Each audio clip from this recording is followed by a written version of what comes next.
সারাদিন প্রায় 8 ঘন্টাতে একটি স্টেপও আপনারা নিতে পারবেন না। এটি আমি মনে করি এই যে পুরো নির্বাচন, সারাদিন যে নির্বাচন হবে, নির্বাচন এক ধরনের প্রভাব পড়েছে।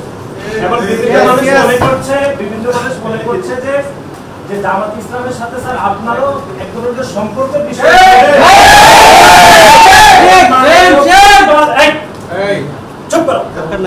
মাননীয় প্রফেসর স্যারের সাথে জামাতের এক ধরনের মানে বহুমাত্রিক সম্পর্কের বিষয়ে কথাবার্তা হচ্ছে। এগুলো বিশ্ববিদ্যালয়ের পরিবেশ, বিশ্ববিদ্যালয়ের শিক্ষকদের বিষয়ে আমাদের আস্থার পরিবেশ ব্যাপকভাবে বিনষ্ট হচ্ছে। কিন্তু সারাদিন চলে গেল, আপনারা কোনো ধরনের ব্যবস্থা নেন নাই বলে আমাদের মনে হয়েছে। এখন আপনি বললেন যে আপনি কনসার্ন ছিলেন, কিন্তু কোনো ধরনের আপনি কনক্লুশনে কিন্তু আসেন নাই। আমরা যেটি এখন মনে করি যে পুরো সারাদিন ধরে যে নির্বাচন হয়েছে, সেই নির্বাচনে জামাত ইসলামের যে সন্ত্রাসীরা বিশ্ববিদ্যালয়ের যে 8টি পয়েন্টে তারা অবস্থান করছে, এমনকি আমরা এমনও খবর পেয়েছি যারা অস্ত্রশস্ত্র নিয়ে অবস্থান করেছে। এই বিষয়ে আপনি কেন ব্যবস্থা গ্রহণ করেন নাই, আমরা সুনির্দিষ্টভাবে শুধু এই ব্যাখ্যাটি জানতে চাই, অন্য কোনো বিষয়ে আমরা জানতে চাই। নির্বাচনে অনিয়ম, তারপরে হচ্ছে পিএসসিতে 21 হল অনেক অনিয়ম রয়েছে। আমরা 16টি অভিযোগ জমা দিয়েছি, সেগুলোর বিষয়ে আপনার সাথে কথা বলবো, নির্বাচন কমিশনের সাথে আমরা আলাদা করে কথা বলবো। আমরা শুধু আজকে একটা কনসার্নের বিষয়ে আসলাম, সেটি হচ্ছে জামাত বিশ্ববিদ্যালয়ের আশেপাশে যে 8টি পয়েন্টে সন্ত্রাসী কার্যক্রম করার প্রস্তুতি নিয়ে যাবতীয় মানুষকে ভয় দেখাচ্ছে, সেই বিষয়ে আপনি কি ব্যাখ্যা দিবেন, এটি আমরা জানতে, কি ব্যবস্থা দিয়েছেন সেটাও বলবেন। এই প্রশ্নের উত্তর আগে দিয়েছি না, যথেষ্ট না, যথেষ্ট না, প্রাসঙ্গিক কথা বলছেন স্যার। সকাল থেকে নির্দিষ্ট রাজনৈতিক এই এসে জনগণের তথ্য আমি জানতাম।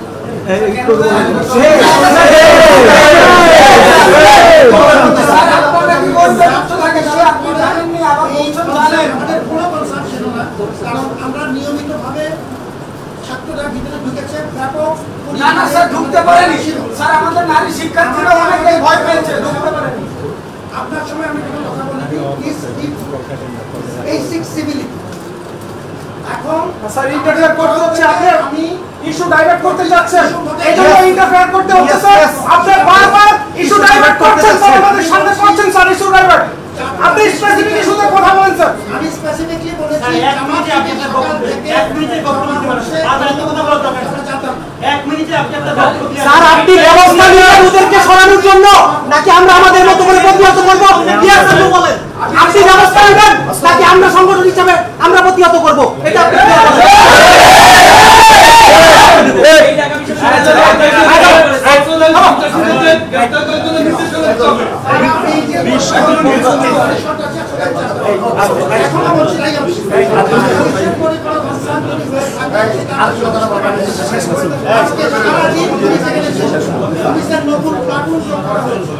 সারাদিন থেকে আরম্ভ করে প্রত্যেকটা স্টেপ দেওয়া হয়েছে।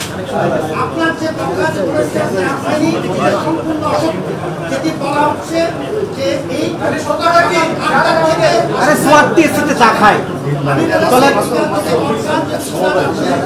সঙ্গে এখন নতুন করে ব্যবস্থা নিচ্ছি।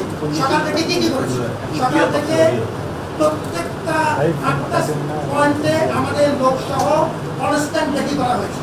নতুন করে পুলিশের কন্টিনজেন্টের সংখ্যা বাড়ানো হয়েছে। আমাদের প্রত্যেকটা কেন্দ্রে সাংবাদিকদের সাথে একসাথে নিয়ে আমাদের 8টা কেন্দ্রে আমাদের মনিটরিং টিম কনসিস্টেন্টলি কাজ করেছে। পুলিশের সংখ্যা এখন পুরো কর্ডন অফ করা হয়েছে।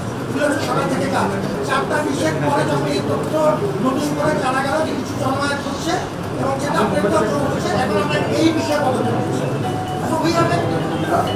সর্বশেষ কথা স্যার, আমরা এটা করে স্যার কথা বলবো না স্যার। সর্বশেষ আমাদের বক্তব্য চলে এসেছে যে আমাদের সাধারণ সম্পাদক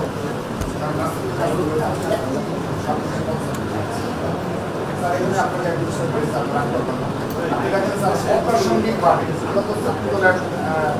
বিএনপির সহযোগী সংগঠন আমাদের লিখিত এবং আমাদের সেই অনুযায়ী ঢাকা বিশ্ববিদ্যালয়ে আপনি দায়িত্ব পালন সবাই আমরা সর্বোচ্চ সহনশীলভাবে কিন্তু স্যার দায়িত্ব পালন করেছি এবং সবাই কেউ কোনো প্রকার স্যার বিশৃঙ্খলা তৈরি করার প্রশ্ন আসবে না। এবং আপনি এটা বারবার আমাকে প্রশংসা করেছেন স্যার। তো সর্বশেষ সময় স্যার আপনি দেখবেন সারা দেশের বিচ্ছিন্ন ঘটনা ঘটেছে, কিন্তু এই ঢাকা বিশ্ববিদ্যালয়ে বিএনপির নামে জনাব তারেক রহমানের নামে বিনা কারণে তাদের সাথে কোনো সম্পৃক্ত করে নাই, তাদের নামে বাজারে গালি দেওয়া হয়েছে। স্যার, এই বিষয়ে স্যার আপনি কখনো কোনো বক্তব্য রাখেন নাই, স্যার আপনার সাথে হতে পারে না। কিন্তু স্যার আজকে যে ঘটনা এটি আপনি কোনোভাবে এড়িয়ে যাওয়ার কোনো সুযোগ নেই। জামাতে ইসলামী এবং এই ছাত্র শিবির যে দেশের পক্ষের কোনো শক্তি না, আজকে আবারও তা প্রমাণ করে দিয়েছে।